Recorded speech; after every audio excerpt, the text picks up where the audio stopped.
తాకట్లో ఉన్న మీ బంగారాన్ని విడిపించి ఆ రోజు ఆన్లైన్ రేటుకి కొంటాం. Sharma gold company. నమస్కారం, సుమన్ టీవీకి స్వాగతం. నేను మానస. ఈ రోజు మనతో పాటు ఉన్నారు డాక్టర్ లక్కరాజు నిర్మల గారు, ప్రముఖ కవయిత్రి, అలాగే విశ్వ నియమాల ప్రచారకురాలు. వారితో మాట్లాడదాం. అమ్మ నమస్కారం. అమ్మ నమస్తే.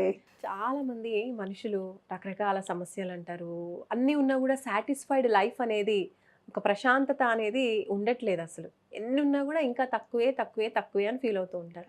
నిజానికి అంటే విశ్వ నియమాల ప్రకారంగా ఒక మనిషి అంటే ఎలా ఉండాలి, ఒక సాటిస్ఫైడ్ లైఫ్ ఒక మనిషి అనుభవించాలి అంటే మనిషిగా అతనిలో ఎలాంటి ఎలిమెంట్స్ ఉండాలి? నేను ఒక పుస్తకాన్ని రాశాను, అమెరికా పర్యటన, దాంట్లో భలే రాశాను. అదే క్వశ్చన్ కదా, మనిషి అంటే ఏంటి అని అడుగుతున్నాం. జీవితం వచ్చింది ఆనందించడానికి, మనం పుట్టింది ఆనందించడానికి, అనుభవించడానికి, ప్రేమించడానికి, ప్రేమను పంచడానికి.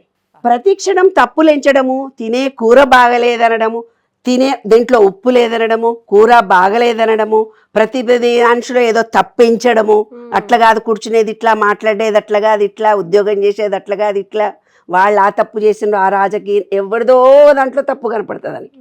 ప్రతి మనిషిలో లోపాలించడం, ప్రతి పనిలో లోపాలను చూస్తూ, మన చుట్టూ ఉండే మనుషులలో లోపాలను చూస్తూ, తప్పులను ఎంచుతూ ఈ జీవిత బలమంతా గడిపేస్తామే మనం.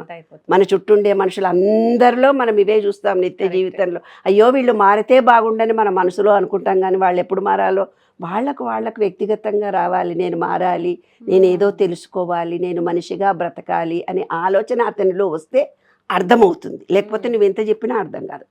నీలా వారు ఉండరు, వారిలా నీవు ఉండవు, ఎవరి దృక్పథం వారిదే. ఈ జీవితం నీవు నేర్చుకోవడానికి జన్మించావనే మరవకు. ప్రతి క్షణం ఎదుటివారికి ఏదో నేర్పించాలనే తపనతోటే వెళ్ళిపోతున్నావే, నీ జీవిత కాలాన్ని వృధా చేస్తూ గడిపేస్తున్నావు. వాళ్ళకి ఇంకేదో నేర్పించాలి, ఇంకో పని మనిషికి ఏదో నేర్పించాలి, ఇంకెవరికో ఏదో నేర్పించాలి. వాళ్ళు ఆ చీరలు ఇట్లా కట్టుకుంటే వాళ్ళు ఈ డ్రెస్ నీకు ఎందుకు అయ్యా, నీవు వేసుకునే డ్రెస్ నీకుంటే చాలదా అమ్మ, ఆమె ఆ చీర కట్టుకుంది, ఆమె అట్లా లిప్స్టిక్ పెట్టుకుందని మీరు ఎందుకే ఆడోళ్ళు కూడా క్రిటిసైజ్ చేస్తారంట. నిన్ను నీవు ప్రేమించుకో. మనం పుట్టింది, మనకు జీవితంలో భార్య ముఖ్యమా, భర్త ముఖ్యమా చూద్దాం, అనుకుందాం. మనకు భర్త ముఖ్యమా, అమ్మ నాన్న ముఖ్యమా, కొడుకులు ముఖ్యమా, అత్తమామలు ముఖ్యమా, ఈ ఇల్లు ముఖ్యమా, ఆస్తి ముఖ్యమా, మన దగ్గరున్న 1000 కోట్ల రూపాయలు ముఖ్యమా? ఏది ముఖ్యం నాన్న నువ్వు చెప్పు? మనుషులే ముఖ్యం. మన శరీరమే మనకు ముఖ్యం. మన శరీరమే మనకు ముఖ్యం. శరీరమే లేకపోతే మనం ఎక్కడుంటాం బంగారు తల్లి? కాబట్టి నిన్ను నీవు ప్రేమించుకో. నీ అంతరంగంలో ఏదో పాజిటివ్ ఉంది, దాన్ని గుర్తించక ఎప్పుడు నిరంతరం నెగటివ్ ఆలోచిస్తూ నీ చుట్టూ ఉండే అద్భుతాలను, అవకాశాలను అన్నిటిని ఎందుకు మిస్ చేసుకుంటావురా బంగారు తండ్రి?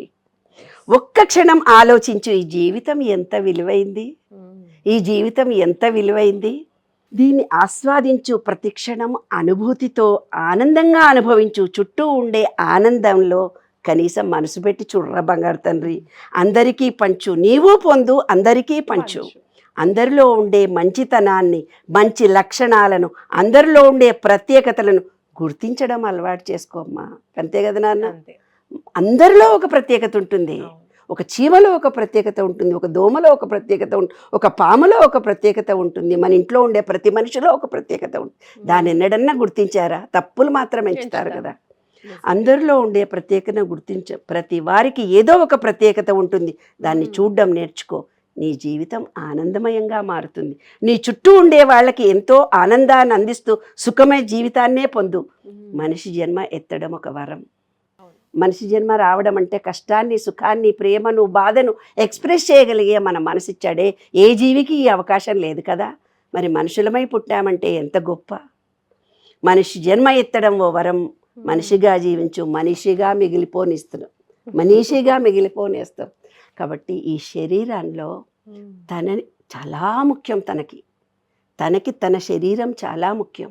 తనను ప్రేమించుకోలేని మనిషి ఎదుటి మనిషిని ప్రేమించుకోలేడు. నిజంగా తనకు ఆకలి వేయడం తెలిస్తే ఎదుటి మనిషికి ఆకలిస్తుంది, ఏమన్నా తింటావా అని అడగలుగుతాడు అన్న. తనకి ఏదైనా దెబ్బ తగిలితే ఆ నొప్పి తెలిస్తే ఎదుటి మనిషికి అయ్యో దెబ్బ తగిలిందమ్మా అని అడగలుగుతాడు నాన్న. కాబట్టి మన శరీరం కూడా ప్రేమ కోసం ఎదురు చూస్తూ పోతుంటుంది. అదే మనిషి లక్షణం. అయితే కాలుకు నొప్పి రాగానే నువ్వు కాలుకి ఏం చేస్తున్నావు? జాండూబాం రాస్తున్నావు. అంటే ప్రేమతో ఇలా అనగానే తగ్గిపోతుంది. నడుము నొప్పి రాగానే వాలీబాయ్ వెయ్యో ఏదో రాస్తుంది. అవును. తండ్రి కూతురు వచ్చేసి నడుముకి హారగానే తగ్గిపోతుంది. అంటే ఆ నడుముకి ప్రేమ కావాలి. ఎవరైతే మానసికంగా శారీరకంగా చాలా బాధపడుతూ ఉంటారో వాళ్ళకు ఫస్ట్ వెన్నెముకలో బొక్కలు అరిగిపోతాయి. వెన్నెముక ప్రాబ్లమ్స్ వస్తాయి వాళ్ళకి. అంటే వెన్నెముకలో ప్రాబ్లమ్స్ వచ్చి నీకు చెప్పుకున్నారు ఎవరైనా అంటే చాలా రకమైన బాధలు వాళ్ళు అనుభవించుంటారు మానసికంగా. అప్పుడు వాళ్ళు బయటి వాళ్ళని ఏమీ అనలేక తనలో తాను బాధపడుతూ ఉండి, బాధపడకూడదని మనిషిగా ఉండడం గురించి నేను చెప్తున్నాను ఇప్పుడు. తనలో తాను బాధపడి తన వెన్నెముకలు అరిగిపోతాయి. కాబట్టి కష్టాలు అనేవి వచ్చినప్పుడు వేరే వాళ్ళతో కంపేర్ చేసి చూసుకోవాలి. కంపేర్ ఇది కూడా విశ్వంలో ఒక సూత్రము. ఎప్పుడూ కాలం ఒక తీరు ఉండదు, మారిపోతూ ఉంటుంది. రాత్రి పగలు అన్నా తమ్ములు భార్యాభర్తల్లాగా కష్టాలు అనేవి వస్తే యాక్సెప్ట్ చేస్తూ ముందరికి వెళితే వాళ్ళకి మళ్ళీ కష్టాలు రావు. ఎవరైనా నీకు శత్రువులు ఉంటే వాళ్ళని నువ్వు యాక్సెప్ట్ చేసి థ్యాంక్స్ చెప్పుకుంటే ఇంకా నీ జీవితంలో ఎవరు శత్రువులు రారు. ఈ చిన్న రహస్యాలను తెలుసుకొని జీవితాన్ని మార్చుకోండి. ప్రతి వాళ్ళలో మంచిని గుర్తించడం నేర్చుకోండి. క్రిటిసైజ్ చేయడం మానేయండి. బాధపడడం అసలే వద్దు. బాధ అనేది ఒక ఎంజాయం. చిన్నప్పటి నుంచి నీకు తెలుస్తుంది, కొడితే ఏడుస్తున్నారు, తిడితే బాధపడుతున్నారు. అలా చూసినప్పుడు దాన్ని బాధ అని నువ్వు బాధపడుతున్నావు. ఎందుకంటే నీ సబ్ కాన్షియస్ మైండ్లో రికార్డ్ అయిపోయింది అది. ఇట్లుంటే ఏడ్చిండ్రు, ఇట్లుంటే బాధపడ్డారని, అందుకే బాధపడుతున్నావు.